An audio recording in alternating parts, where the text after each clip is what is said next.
आखिरी बेंच अमित का अड्डा था। उस बड़े से लेक्चर हॉल में वो बेंच उसका अपना द्वीप बन गया था। उसे ऐसे ही अच्छा लगता था। अनदेखा, गुमनाम। कॉलेज के गलियारों में वो एक फुसफुसाहट था, भीड़ में एक शैडो। उसकी मौजूदगी का एहसास उसके साथियों को मुश्किल से ही होता था। वो बस अमित था, शांत, शर्मीला और बिल्कुल साधारण। हर दिन एक जैसा ही लगता था। वही रूटीन, वही चेहरे, वही गुमनामी का बोझ। उसे खुद एक भूत सा लगता था जो शिक्षा के गलियारों में भटक रहा है। फिर भी उसकी खामोशी की इस चादर के नीचे भावनाओं का तूफान उमड़ रहा था। अकेलापन उसे अंदर ही अंदर खाए जा रहा था। क्लासरूम की भीड़ में उसका एकमात्र साथी। अमित अपने आप में ही सिमट गया। उसके विचार, चाहत, पछतावे और अनकहे सपनों की एक अजीब सी धुन। उसे अपने ही मन की संगति सबसे अच्छी लगती थी। उसे किसी अपने की तलब थी, एक ऐसा हमदर्द जिससे वो अपने मन की बातें और डर साझा कर सके। लेकिन शब्द हमेशा उसके गले में ही अटक जाते थे। शर्म की एक दीवार के पीछे कैद जिसे वो तोड़ नहीं पा रहा था। उसकी नोटबुक उसकी राजदार बन गई। उसने अपने दिल का हाल उन पन्नों पर उकेर दिया, उन्हें कविताओं और कहानियों से भर दिया जो उसके अकेलेपन और कुछ और पाने की चाहत की कहानी बयां करती थी। उसे क्या पता था कि दर्द की ये निजी अभिव्यक्तियां जल्द ही उसकी मुक्ति का रास्ता बन जाएंगी। उसके शब्द उसके अकेलेपन की सीमाओं से परे एक दुनिया के लिए एक सहारा। एक समय था जब अमित अकेला नहीं था। एक समय था जब हंसी आसानी से आती थी और खामोशी एक साझा सुकून थी। यह वो समय था जब अवनी उसकी दोस्त थी। स्कूल में वे दोनों अभिन्न मित्र थे, एक ही जैसे राज, सपने और मजेदार चुटकुले साझा करते जो केवल वे ही समझते थे।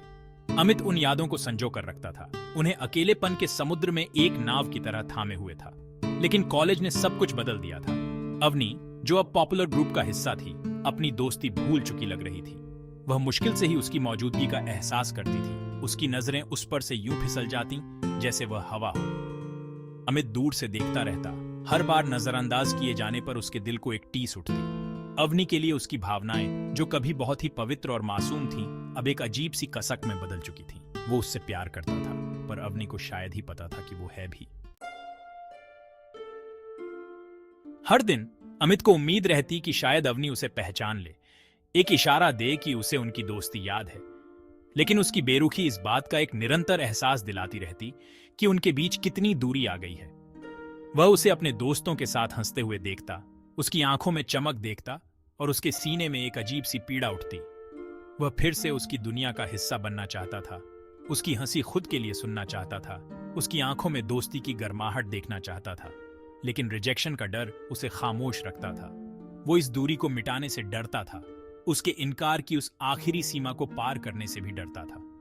इसलिए वो अनदेखा ही रहा, उसकी जिंदगी के बैकड्रॉप में एक खामोश दर्शक, उसके लिए उसका प्यार, एक खामोश संगीत जो उसके दिल की सीमाओं में ही बजता रहता। भाग 5, एक लेखक का जन्म। अमित का दर्द उसका साथी बन गया। उसने अपने अकेलेपन, अपने एकतरफा प्यार और अपने लगाव की चाहत को अपनी लेखनी में उतार दिया। उसके शब्द कच्चे और ईमानदार पन्नों पर उतरते गए, उन भावनाओं को आवाज देते हुए जिन्हें वो दुनिया से छुपाता आया था। वो आंसू नाम से लिखता था। यह नाम बिल्कुल सही था, क्योंकि उसके शब्द उसकी आत्मा के आंसू थे। हर शब्द उसकी भावनाओं की गहराई को दर्शाता था। उसने एक ब्लॉग शुरू किया और अपनी कविताओं और कहानियों को गुमनाम रूप से साझा करना शुरू किया। उसे हैरानी हुई कि उसके शब्दों ने लोगों को जोड़ना शुरू कर दिया। लोग उसकी इस सादगी, उसकी ईमानदारी और दिल की अनकही भाषा को बयां करने की उसकी क्षमता से जुड़ने लगे। उसके ब्लॉग को लोग पढ़ने लगे। उसके शब्द अनगिनत अजनबियों के जीवन को छू रहे थे। उसे यह जानकर सुकून मिला कि उसके दर्द उसके शब्दों में लोगों को ठीक करने और उनसे जुड़ने की ताकत है। भाग 6, एक सितारे का जन्म।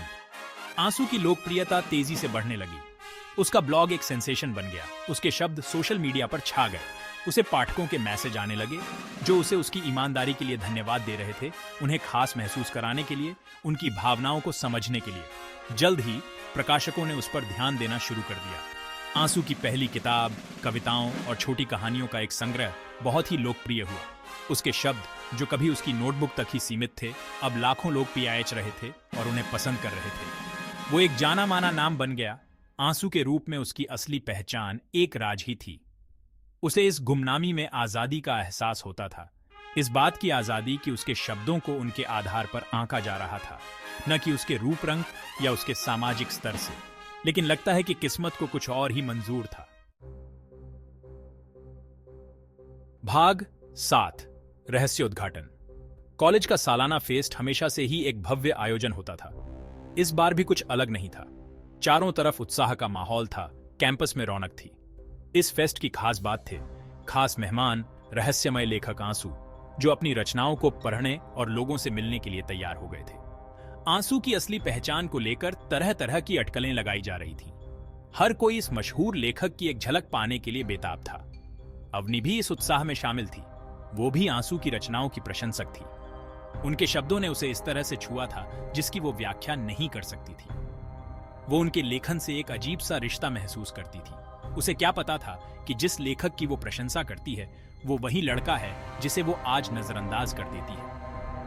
ऑडिटोरियम खचाखच भरा हुआ था, माहौल में उत्सुकता थी, और तभी वो स्टेज पर आया। अमित, शर्मीला, साधारण सा अमित। दर्शकों के बीच से एक साथ हैरानी की आहट सुनाई दी। किसी ने, खास तौर पर अवनी ने, ऐसा होने की उम्मीद नहीं की थी। भाग 8, पछतावा और एहसास। अवनी अपनी सीट पर जमी हुई थी। उसकी आंखें अविश्वास से भरी हुई थीं। यह एहसास उसे एक झटके की तरह लगा। आंसू, जिस लेखक की वो प्रशंसा करती थी, जिसने उसकी आत्मा की भाषा समझी थी, वो अमित था। उसके अतीत का वो शांत लड़का जिसे उसने इतनी आसानी से भुला दिया था। उसके प्रति अपनी बेपरवाही याद आते ही उसे शर्म आने लगी। वह कितनी अंधी थी, अपनी ही दुनिया में इतनी खोई हुई थी कि वह अपने सामने खड़े व्यक्ति की असली पहचान नहीं कर पाई। वह उसे मंच पर देख रही थी। उसकी आवाज स्थिर और गंभीर थी जब वह अपनी रचनाएं पढ़ रहा था। उसके शब्द, जो कभी अकेलेपन में फुसफुसाए गए थे, अब पूरे ऑडिटोरियम में गूंज रहे थे, दर्शकों को जकड़े हुए थे। उस पल अवनी को एहसास हुआ कि उसने क्या खोया है। उसने एक सच्चे दोस्त, एक खूबसूरत इंसान को खो दिया था, लोकप्रियता और सामाजिक हैसियत की चक्काचौंध में अंधी होकर। भाग 9, अनकहे शब्द। अमित की नजरें पूरे हॉल पर घूमती रहीं और आखिरकार अवनी पर टिक गईं। उसने उसके चेहरे पर हैरानी देखी, पछतावा देखा, और शायद कुछ और भी। पहचान की एक झलक। वो अपनी रचना पढ़ाता रहा। उसकी आवाज में दम आता गया जैसे जैसे वो अपने दिल की बात कहता गया। उसके शब्द, जो अवनी के लिए उसके अनकहे प्यार, उसके अकेलेपन और खुद को खोजने के उसके सफर से सराबोर थे, पूरे हॉल में गूंज रहे थे।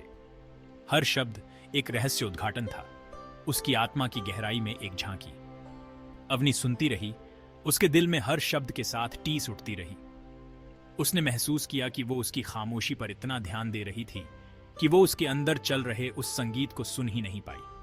वो लगाव ढूंढ रही थी, गलत जगहों पर, जबकि एक इंसान जो उसे सचमुच समझता था, वो हमेशा से उसके पास था। भाग 10, आंसू की गूंज। जैसे ही अमित ने पढ़ना खत्म किया, ऑडिटोरियम में सन्नाटा छा गया। फिर जोरदार तालियां गूंज उठीं। उसने अपनी आत्मा को उजागर कर दिया था, और ऐसा करके उसने अनगिनत लोगों को छू लिया था। लेकिन जो प्रतिक्रिया उसे सबसे ज्यादा याद रही वो अवनी की थी।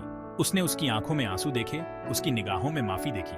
उस पल उसे पता था कि उसके शब्द उस तक पहुंच गए हैं। उसने आखिरकार उसे देख लिया था, अनदेखे लड़के के रूप में नहीं, बल्कि उस लेखक के रूप में जिसने उसकी अपनी अनकही भावनाओं को आवाज दी थी। जैसे ही वो स्टेज से नीचे उतरा, तालियां अभी भी उसके कानों में गूंज रही थीं।